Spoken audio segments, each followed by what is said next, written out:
Good evening guys, मैं दीपा रावत अल्मोड़ा उत्तराखंड की इन खूबसूरत वादियों में से निकल गया और फिर से आप सभी के बीच आई एंड आप सभी के लिए एक बहुत ही मज़ेदार और ज्ञानवर्धक वीडियो आज के व्लॉग में बनाने जा रही हूँ।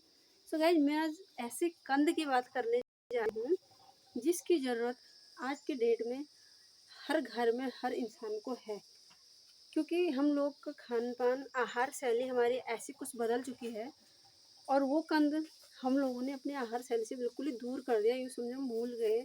सच में मेरी जनरेशन में भी जितने लोग होंगे वो हर किसी को उसका पता ही नहीं होगा, जहाँ तक मुझे पता है कि ये चीज़ क्या है, क्या इसके फ़ायदे हैं, किसका इस्तेमाल किया जाता है।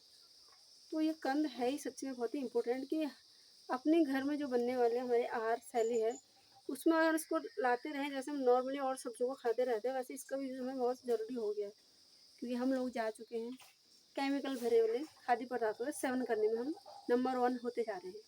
जो छोटे छोटे लोग हैं वो भी उसी की दौड़ में लगे पड़े हैं कि हम क्यों पीछे रहे। भाई हो जाता है माहौल का, देखा ये चीज़ें प्राप्त नहीं होती, पर जो हमारे प्रकृति जो इंसान जितना दूर रहता है वो क्या है, उतना मुसीबतों से कहिए, उतनी परेशानी, उतनी बीमारियों के पास जाते जा रहा है। जो यहाँ प्रकृति को छोड़ रहा है वो आगे जो है जा रहा है, बीमारियों की तरफ बढ़ते जा रहा है। और चीज़ भी है, बट मैं सिर्फ हेल्थ को लेके कह रही हूँ, इसलिए कह रही हूँ बीमारी की तरफ बढ़ते जा रहा है। तो अगर ये कंद क्या है, हमारा नॉर्मली क्या है, जंगलों में बहुत ही पाया जाता है, हमारे उत्तराखंड में तो बहुत ही पाया जाता है, लोग इसको घर में उत्पादन करते हैं। और हमारा जो पड़ोसी देश है नेपाल, उसमें भी बहुत पाया जाता है। आप चाहें तो इसका उत्पादन घर में भी कर सकते हैं, इतनी बड़ी उसमें कोई कारीगरी है नहीं, इतना ज़्यादा टाइम उसमें कोई लगना नहीं है, ज़्यादा मेहनत आपकी किसी की लगनी नहीं है। अगर जो है वो घर में भी आसानी से उत्पादन कर सकते हैं। इसके उत्पादन के लिए कहते हैं हम इंडियन जुगाड़ो नंबर 1 होते हैं, हम जुगाड़बाजी करने में। कोई हमारा काम अटक रहा होता है ना, तो हम फिर उसमें आइडिया लगाते हैं, जुगाड़ करके अपना काम क्लियर करते हैं।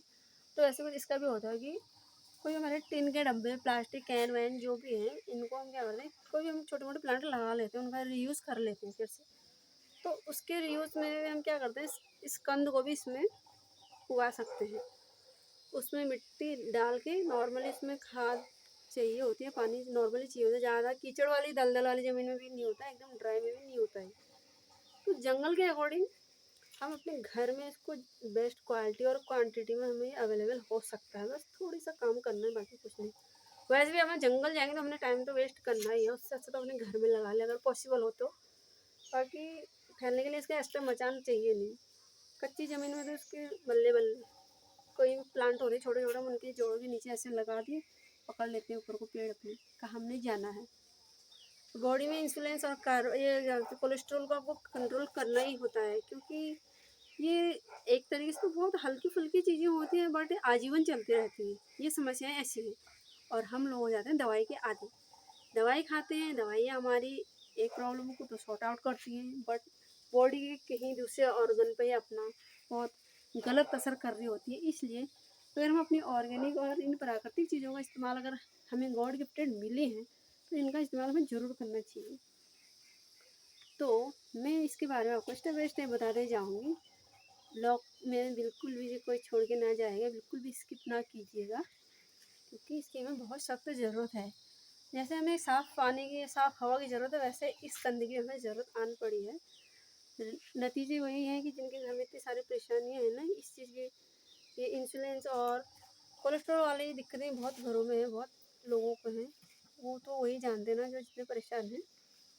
तो इसलिए मैं कह रही हूँ कि बहुत ज़्यादा ज़रूरी है कि हम इसको पूरा सुने और इसका उत्पादन करें, इसका भरपूर लाभ करें, अपनी आहार शैली में इसको फिर से दोहराएं, क्योंकि ये छूट चुकी है।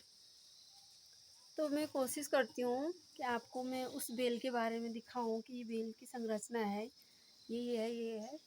वैसे बेल जो लेट वाली बोई थी वो तो थोड़ा बहुत हरी है, जो टाइम से बोई हुई थी वो बिल्कुल सूख के यूँ पूरी भूरी भूरी ब्राउन ब्राउन सी हो गई है, उसका पता भी नहीं चल पाया किस चीज़ की बेल है, क्योंकि इनका सीजन अभी ख़त्म हो गया है, ये समझो इनकी खेती तैयार हो गई। ये पप्पू होते हैं, हम लोग क्या करते हैं, वो तोड़ के स्टोर कर लेते हैं और फिर बोएंगे गर्मियों में, पूरी बरसात ये ग्रो करती है ये बेल, और उसी दौरान में कंद लगते हैं, पूरा मिच्योर होते हैं, और अक्टूबर लास्ट लास्ट तक हम इनको तोड़ ताड़ के कर देते हैं फाइनल, इनका स्टोर कर लेते हैं और पूरी सर्दी खाते रहते हैं।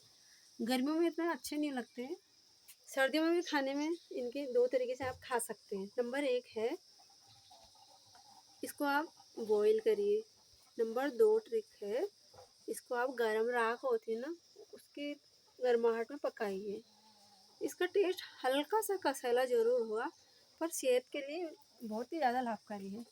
इसके आप चिप्स बना के खाइए, सैलेड बनाइए, या फिर स्नैक्स में यूज़ कीजिए। जो लोग घी खाते हैं, काला नमक, काली मिर्च, इन चीज़ें ऐड करके इसको आप स्नैक के साथ भी बना सकते हैं। बहुत ही अच्छा होता है। एक दिन मैंने ऐसे नॉर्मली खा लिया, ऐसे छीलते हुए मेरे मुँह में मुझे बहुत ही कसैला सा लगा, बट उसमें मैंने फिर उसमें सारी चीज़ें ऐड करी ना, हल्की फुल्की काली मिर्च, घी वगैरह इसमें तल दिया थोड़ा सा। जो लोग खाते हैं, अगर नहीं खाते नॉर्मली उसमें काली मिर्च और काला नमक, इसी को बस 2 ही चीज़ें ऐड करो, बहुत टेस्टी होता है। ट्राई ज़रूर कीजिएगा। तो ऐसे भी हम इसको खा सकते हैं। और आज सब्जी की तरह इसको ना एयर पटेटो और एयर यम कहा जाए, क्योंकि बेल में लगता है। तो इसको हम आलू की तरह भी उबाल के छील के सब्जी बना सकते हैं। बहुत अच्छी होती है सब्जी, खाइएगा ज़रूर, बनाइएगा ज़रूर। तो आइए अब मैं बताती हूँ आपको, इस बेल को दिखाने की कोशिश करती हूँ। थोड़ा सा ग्रीन सी है, अब उस पर कंद पहले तो लगे थे, अब शायद टूट गए, पर बच्चों ने रास्ते में तोड़ दिया, खेलते हैं पकड़ के फेंक देते हैं। मैं कोशिश करती हूँ दूसरे वाले आंगन में है, उधर मैं आपको दिखा पाऊँ वो कंद और बेल किस प्रकार की होती है। गाइस ये इसकी रही लीफ, आप देख सकते हैं लीफ में कितनी सुंदर है ना, कितनी अच्छी शेप शकल में है। ये होता है धागे की तरह। ये प्लांट यहाँ, ये ये यहाँ ज़मीन से नीचे होते हुए यहाँ आया है। ये रही यहाँ से संतरे के पेड़ पे गया, ये यहाँ से ये फैला है। ऐसे ज़्यादा बड़ा होता नहीं है ये यहाँ पहुँच गए हैं। ये लेट बोया है, इसलिए बहुत ही लेट बोया है। ये बरसात में बोया था, इसलिए इतना लेट हो रहा है। और ये रहे इसके कंद, जो जंगलों में होते हैं ना, उस पर ऐसी साइज़ के होते हैं, बड़े से बड़े। और ये घरों में ये बच्चे हो रहे हैं। ये रहे थोड़ा सा बड़े साइज़ का, दिखाने की कोशिश करते हैं। जो आज नहीं काटता, नहीं काटता, कैंचुआ नहीं काटता। ये रहे, तो ये कंद अभी बहुत छोटे हैं, जंगलों में होते हैं ऐसे होते हैं, छोटे छोटे उभार से आए रहते हैं उनमें, तो बहुत छोटे हो रहे हैं। ये ग्रो करेंगे, बट ठंड के मारे ज़्यादा ग्रो इनमें है नहीं, इनमें बहुत ना। ये दिख रहे होंगे शायद आपको यहाँ पे, क्या मम्मी, ये चीज़ें हैं। और इनका साइज अच्छी मेंटेनेंस में हो अगर, तो ये 150 ग्राम से 200 ग्राम तक का एक कंद हो जाता है आसानी से। मैं आपको दिखाती हूँ, क्योंकि जो हमने तोड़ के रखे हैं बहुत बड़े हैं, इससे तो बहुत छोटा छोटा है, बट अभी ग्रो कर रहा है स्लोली स्लोली। सीजन इनका अभी है नहीं ना, इन ठंडे टेम्परेचर में होते नहीं है। और सर्दी के सीजन में इनकी सब्जी बहुत टेस्टी होती है। मैं दिखाती हूँ किचन में रखे तो।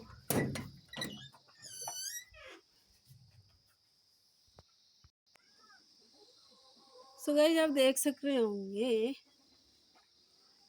ये रहे हो बड़े वाले कंद, जो मैं कह रही थी कि बल्कि उनमें भी अभी छोटा है।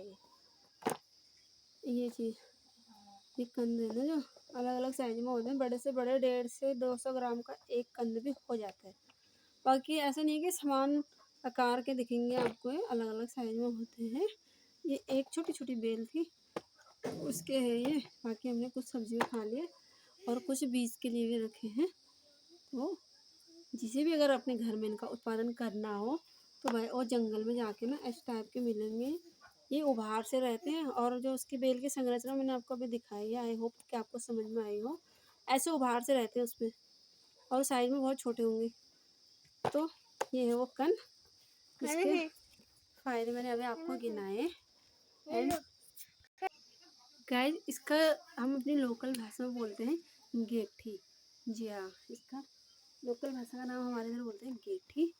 और तो आप सब बताइएगा, आप इस गेठी का, एरियम का, एयर पोटैटो का क्या आप लोग इस्तेमाल करते हैं? अगर करते हैं तो कैसे इस्तेमाल करते हैं वो ज़रूर बताइएगा, क्योंकि अपना ज्ञान अपने तक सीमित ना रहे, अच्छी बात है। औरों को भी बताना चाहिए, ऐसा मुझे लगता है। तो क्योंकि होता है ना, अपने अपने अनुभव होते हैं। ज़रूरी नहीं कि जो प्रैक्टिकल मैंने किया है, जो रिज़ल्ट मैंने पाया है, हो सकता है इसके कुछ और भी प्रैक्टिकल हों और उसके रिज़ल्ट और भी बेहतर हों। बट ये जो प्रैक्टिकल हैं बहुत ही अच्छे हैं, बिल्कुल प्रमाणित कह सकते हो आप उनको। और इनका आप इस्तेमाल ज़रूर कीजिएगा और इसका भरपूर लाभ उठाइएगा। एंड कमेंट बॉक्स में बताइएगा ज़रूर इसको आप अपनी लोकल भाषा में क्या बोलते हो? हम बोलेंगे ठीक, आप क्या बोलते हैं? So guys, bye bye, see you.